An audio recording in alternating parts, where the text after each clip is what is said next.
Raya FM 88,9 Inspirasi Keluarga Banyuwangi. Masih dalam dunia wanita pagi hari ini. Kalau tadi sudah kedatangan sosok pahlawan veteran yang banyak sekali menginspirasi dan mengingatkan kembali kita tentang perjuangan di masa lampau. Dan di pagi hari ini sudah kedatangan dia hari ini. Dia hari ini. Siapakah? Kita masuk di rubrik dia hari ini. Tadi sedikit banyak kita udah spill ya, tentang tamu di sesi yang kedua ini.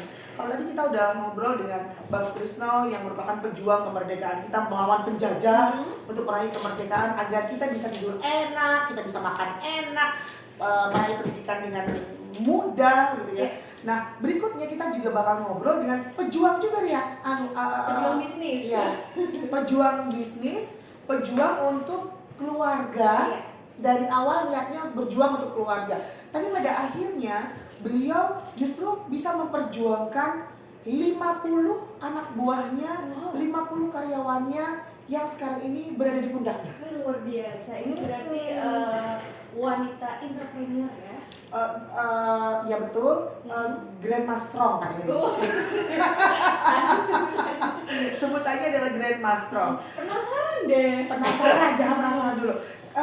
Boleh kita spill sedikit ya, nggak apa-apa merek, nggak apa-apa lah ya. Kalau biasanya Anda ke warung-warung, lalu kemudian belanja cemilan, saya paling suka itu cemilan-cemilan Cidas. Betul, yang pedas-pedas gurih. Ada gitu pedesnya, ya? ada yang gurih. Karena apa? Karena dia punya identitas sendiri keripik Cidas itu. Tidak sama dengan keripik-keripik yang lainnya. Saya sukanya kan kerupuk tuh kerupuk macet. Nah ini juga keripiknya juga keripik macet, bentuknya seperti itu. Keripik Cidas ini beliau yang memprakarsai. Jadi langsung aja kita sapa beliaunya. Selamat pagi Bu Guntur. Pagi. Boleh sedikit dekat ya? Pagi. Selamat pagi. Nah ini kita sebutnya Grandma Strong. Bu Guntur atau masyarakat Banyuwangi, terutama anak-anak muda Banyuwangi itu lebih kenal beliau itu dengan sebutan Mama Oli. Oh, nggak asing ya kalau nggak di asing Banyuwangi kalau udah disebut Mama Olive ini pasti anak-anak muda langsung yes I see. Banyak yang ngaku itu calon menantu calon mertua aku. Banyak yang ngaku begitu calon mertua ya. Dul boleh dibantu, ini agak sedikit kurang keras apa? ya, kurang keras, kurang kenceng. Kurang dengar. Kurang dengar. Baik. Grandma Strong ini atau Bu Guntur ini beliau mengawali bisnisnya sebenarnya bukan cuma keripik Cidas aja ya Mbak ya. Boleh sedikit cerita dulu, spill dulu. Dulu itu mengawali bisnisnya seperti apa? Aduh, dulu tuh ya, dulu itu susah ya. Jangan nangis dulu, cerita dulu baru nangis. Ya jualan onde-onde, jualan pernah? kacang goreng. Jualan onde-onde, jualan kacang goreng. Iya. Jualan jajan keringan. Masukkan ke dulu Wijaya atau ya pokoknya. Mall zaman dulu. Iya, zaman kita masih remaja. Pokoknya gulali, pokoknya macam-macam. Pernah jualan gulali juga? Iya, masih kecil, masih SD itu. Pinggir jalan itu saya dulu susah, saya bukan keluarga dari kaya.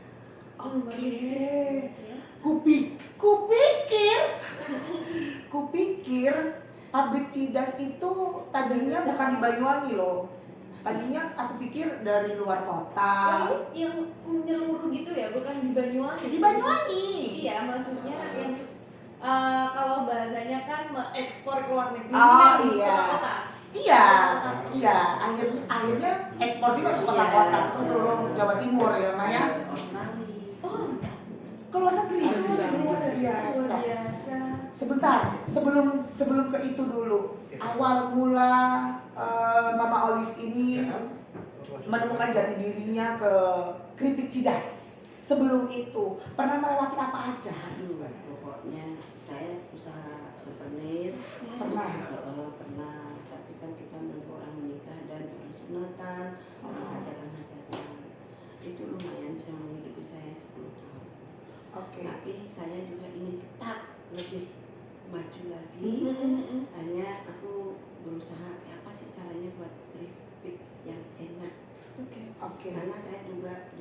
ya. Zaman dulu juru masak. Oh. Nggak ada sep-sepan. Tukang masak. Tukang masak pernah lomba sampai ke Jakarta 20 kilo. Pas itu umur 17 tahun. Berbakat emang dari dulu. Oh, berarti dia berarti jawara master chef zaman dulu. Nggak pernah buka rumah makan, pernah apa pokoknya sekarang ini. Tapi tujuan kita kan kalau bisa lebih maju lagi, bisa menarik ke Banyuwangi ini gimana sih makanan yang bisa hit, bisa diterima sama masyarakat dari berbagai kalangan gitu ya. Akhirnya saya buat setengah kilo, kita coba terus yang enak ke atosan kurang sip. Lama-lama kita belajar sampai 2 bulan. Saya taruh di toko saya waktu itu souvenir, kok banyak yang minat gitu. Terus akhirnya buka 25 kilo. Tak dulu deh, berarti dulu pernah gagal juga?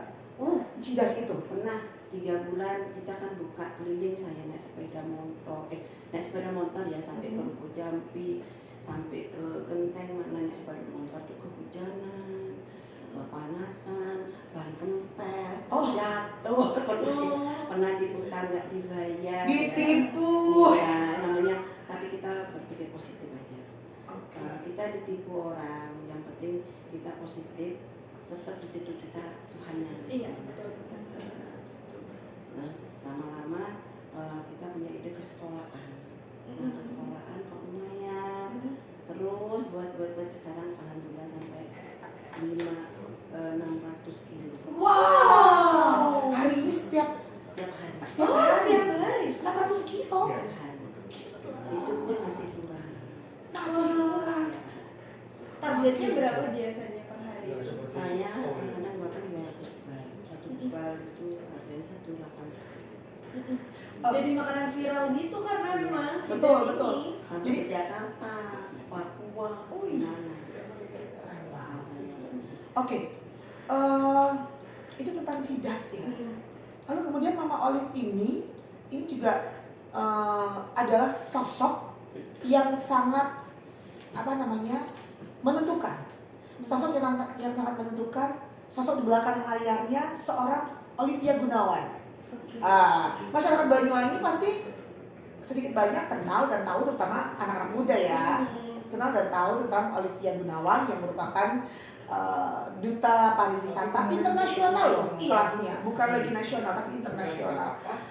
Gimana sih cara didiknya ke anak-anak Mama ini? Mama sukses di dunia bisnis, anak juga sukses juga menjadi seorang istri yang selalu mendampingi suami hingga masa pensiun. Sehat, suaminya, Mama juga sehat, bisnisnya pun juga berjalan dengan lancar, anak-anak juga cantik, ganteng dan berprestasi. Gimana, Ma? Semuanya kok diambil semua ini? Bagaimana Mama menjalani kehidupan ini? Pertama masalah bisnis dulu ya. Boleh. Bisnis kalau ingin sukses itu terutama kitanya harus kuat, tidak boleh gengsi, walaupun jatuh berkali-kali kita tetap harus bangkit. Oke. Menjajakan usaha kita, barang kita kemana saja. Kita titipkan, kita sendiri yang harus berjalan, jangan sampai dititipkan jalan orang lain. Nah, kita menjajakan sendiri, keliling sampai jamnya saya dari jam 7 sampai jam 4, jam 5 baru pulang. Oke. Habis pagi sama sore ya? Ya. Terus dulu kita pakai tangan, nggak pakai mesin. Produksinya. Oke. Tangan, apa semuanya motor tangan, nggak pakai pegawai hanya 1. Lama-lama pernah saya kok kurang bagus pemasukan dan pengeluaran, kita tutup 3 bulan, tapi lagi ada semangat lagi, dicoba lagi, siapa tahu bisa jalan. Kita coba lagi terus sampai beli mesin itu. Pertama kita nggak punya modal ya, ditolak bank semua. Kenapa? Karena usahanya sangat kecil. Karena usaha tidak meyakinkan. Oke. Terus hanya pegadian aja yang bantu saya. Plat hijau, hanya plat hijau gitu. Oke. Tanpa masalah. Kita kadang-kadang TV kita masukkan ke pegadaian apa-apa yang ada di seluruh rumah itu saya pakai karena untuk beli tepung beli apa Untuk beli bahan baku tadi ya. Lama-lama Olive itu ke UNBT ku UNBT sama mungkin itu sama Pak Anas ya. Itu Olive dapat uang 23 juta gajinya ya. Hanya 10 hari sana Olive pulang kita belikan mesin. Jadi mesin itu awalnya dari perjuangannya dari hasilnya Olive. Ya. Oke. Kita belikan mesin satu. Waktu mesin murah dari 3,5 juta.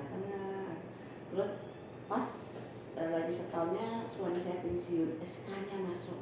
Baru SK pensiun laku ya. Belikan mesin. Nah, dari sana terus maju sampai sekarang. Tapi tidak instan semuanya. Semua perlu proses, suka dan duka. Nah, dukanya dulu ceritain. Orang-orang mah ngelihatnya sukanya aja. Mama Olive sekarang ini mentereng ya kemana-mana bawa mobil ini, mas-masannya ronjek. Tapi kan orang-orang nggak ngerti duka yang engkau pernah lewati itu seperti apa. Aduh, dukanya sangat kalau cerita begini.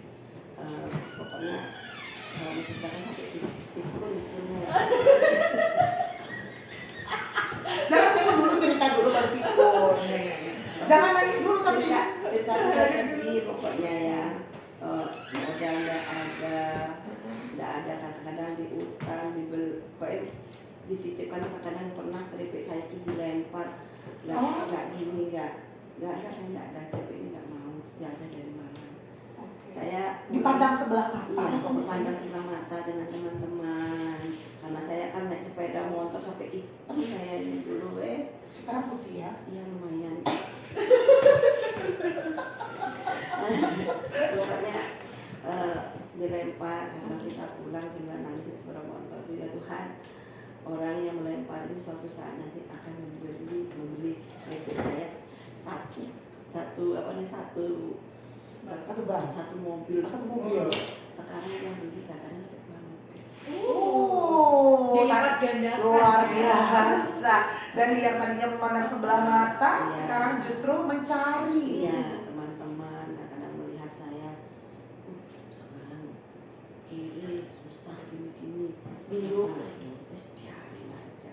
Yang penting kita tetap 9 tahun saya usaha. Sekarang ya alhamdulillah, puji Tuhan, Tuhan membantu mendengar doa. 9 tahun bukan waktu yang singkat ya. Ya mungkin orang itu mikir 9 tahun. Hei, prosesnya 9 tahun itu proses yang luar biasa. Diparut, digiling gimana begitu ya, Mbak ya? Jatuh, tergulung-gulung. Kadang-kadang kalau nggak laku duduk manis di pinggir jalan makan buah besar. Yang membuat semangat nggak menyerah. Ini beliau cerita kayak gini udah berkaca-kaca. Iya, apa sih yang membuat Mama Olive ini jatuh tapi semangatnya makin menjadi-jadi, itu apa? Karena itu pada malam hari waktu saya berhenti 3 tahun itu saya bermimpi. Mimpi itu bilang ada orang tua bilang terus memang hidup itu susah tapi saya yakin kamu pasti punya perusahaan yang sangat besar. Seperti ikan nanti akan berubah jadi naga. Saya bangun besoknya saya buat lagi. Terus saya berjuang sama pegawai saya yang ikut sama saya sampai sekarang 12 tahun. Setia. Nah, akhirnya saya keliling-keliling terus sampai booming keripik saya. Oke. Keripiknya tuh dibawa ke salah satu sampel untuk kita coba di bagian ini. Itu keripik yang dicintai oleh 1000 umat. Mulai dari anak kecil sampai orang dewasa itu suka. Saya aja suka. Sambil siaran nyemil Mama Olive. Tapi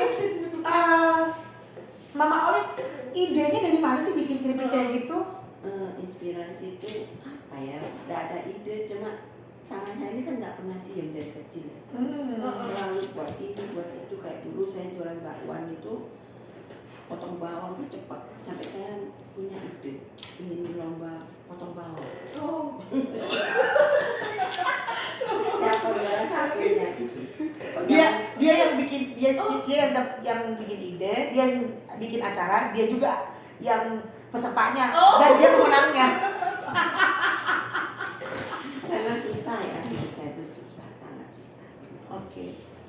Iya, kan dari banyak tadi jenis makanan-makanan yang dibuat sama Mama Olive ini, terus kenapa penjurunya ini Cidas itu tadi? Karena zaman saya masih muda sama sekarang sudah beda. 9 tahun yang lalu saya rasa anak-anak muda tuh suka yang pedas. Oke. Seleranya ya beda. Selera. Jadi kita Mengikuti pasar, mengikuti anak-anak muda. Terus kenapa Cidas namanya? Apa arti Cidas itu apa? Cidas itu artinya cimol pedas. Aci pedas. Cimol pedas. Oke. Jadi inspirasinya itu dari cimol. Iya. Sederhana berarti ya.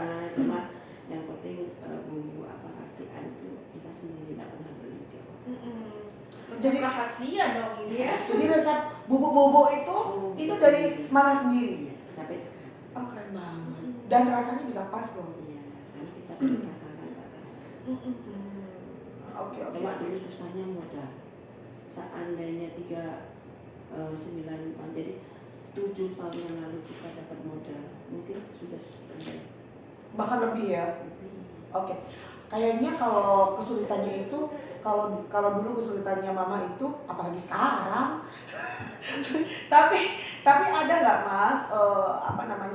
setelah apa yang Mama Olive lewati, apa yang Mama Olive jalani selama kurun waktu 9 tahun, pastinya ada kiat-kiat untuk pemula nih yang mau memulai bisnisnya terutama di dunia kuliner. Gimana sih caranya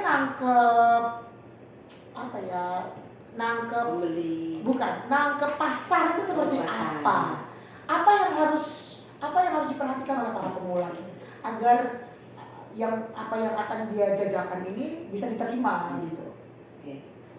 Untuk UKM Iya, betul. sama pengusaha kecil, bahwa kita tidak boleh putus semangat. Tetap berjuang, jajakan usaha Anda, jangan gengsi, terutama jangan gengsi. Walaupun punya uang 10.000, kita putar terus. Saya yakin bisa menjadi 100.000, 200.000, bisa berjuta-juta. Terutama menjajakannya pelan-pelan. Jangan sombong, harus manis. Cara bicaranya harus manis, menjajakannya harus dengan bicaranya manis juga.